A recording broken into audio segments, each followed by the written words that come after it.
Premier prix fiction, Bouneguet. Guérebou. Félicitations à la réalisatrice, une bonne conduction de l'histoire, belle image, beau montage, bonne direction d'acteur, on ne peut que aimer. Massata Ouattara et Yapo Jean-Charles, respectivement réalisateurs des courts-métrages Guérebou et Zéhiri, La femme et le pouvoir, sont les lauréats de la phase nationale du concours Festival Cap Ivoire 2023. L'annonce a été faite le vendredi 21 juillet 2023 lors de la cérémonie de palmarès tenue au cinéma Majestic Sofitel Hôtel Ivoire à Abidjan. Ainsi, Guérebou de Massata Ouattara remporte le premier prix fiction, alors que le premier prix documentaire revient à Zéhiri, La femme et le pouvoir de Yapo Jean-Charles. Le thème Guérebou signifie mendiant en langue malinké.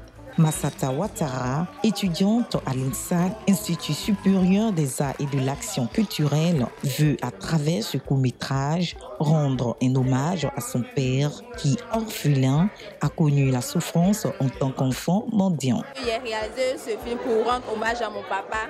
Avec le prix, je pense que c'est fier. Je veux que les gens se comportent bien avec les orphelins. Ils n'ont pas demandé à être orphelins en fait. C'est la volonté de Dieu. Donc on doit prendre soin des orphelins. On doit les soutenir, ne pas leur rappeler qu'ils sont orphelins. Chaque mercredi.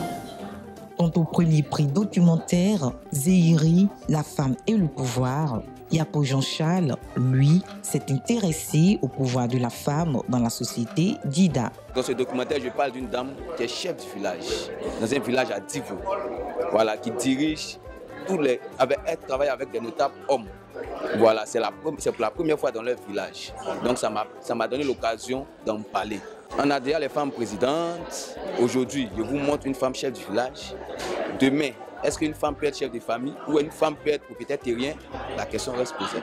Pour cette 23e édition, le concours festival a enregistré au total 44 vidéogrammes de jeunes réalisateurs ivoiriens composés de 25 films fiction et 19 documentaires qui, dans un souci de transparence, ont été projetés pendant 2 jours au Goethe Institut à Abidjan. C'est tu ici, c'est la carré ici. Tu vas faire quoi ici? Il n'y a rien ici. Je vais te remettre de l'argent des gens. Je n'irai pas. Ok. Pour les représentants du ministère de la Culture et de la Francophonie, les choix du jury constituent une satisfaction pour aller en compétition à l'échelle internationale. On félicite le travail des membres du jury qui ont travaillé ardemment pour choisir ces 2 lauréats-là. Et puis on félicite aussi l'ONACSI qui a cette belle initiative depuis plus d'une dizaine d'années. Et c'est une fierté pour le ministère de la Culture, pour Madame la ministre que nous représentons. Et je crois que tous ces espoirs peuvent être portés par ces deux lauréats-là qui vont porter haut le drapeau de la Côte d'Ivoire.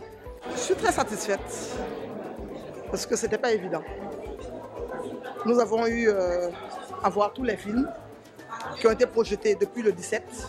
La phase nationale a commencé depuis le 17 juillet. Et tous les films ont été projetés. Donc tous ceux qui ont compétit ont vu les autres. Et chacun sait au soir d'aujourd'hui ce qui a fait que tu n'as pas été retenu. Et je pense, comme j'ai dit, il faut rester fair play. On apprend à tout moment. Et je les exhorte justement à se rapprocher des membres du jury pour corriger ce qui n'a pas été. Et que nous fassions bloc autour des 2 lauréats qui ont été désignés pour représenter la Côte d'Ivoire. Le choix des lauréats est un exercice difficile pour le jury à entendre le rapport de la commission. Le jury note avec satisfaction quelques bonnes productions qui sont sorties du lot. Vous voulez qu'on vous explique comment ils sont sortis du lot? Donc, qui sont sortis du lot, le jury salue des œuvres aussi bien en documentaire qu'en fiction qui ont enchanté et qui permettent d'espérer un lendemain. Mais je vais quand même expliquer. En fait, tous les documents, on avait des productions mauvaises. Donc vers la fin, ce qu'on a fait, on a dû, comme le jury est souverain, décider de surseoir à certaines règles pour pouvoir trouver notre gagnant.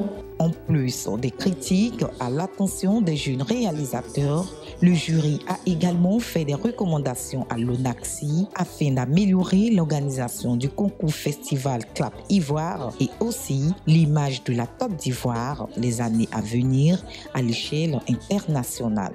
Rappelons que la phase internationale du concours festival Clap Ivoire, ouvert aux jeunes réalisateurs de l'espace UEMOA, qui, initialement prévu en septembre, se déroulera finalement du 9 au 14 octobre 2023 à Abidjan.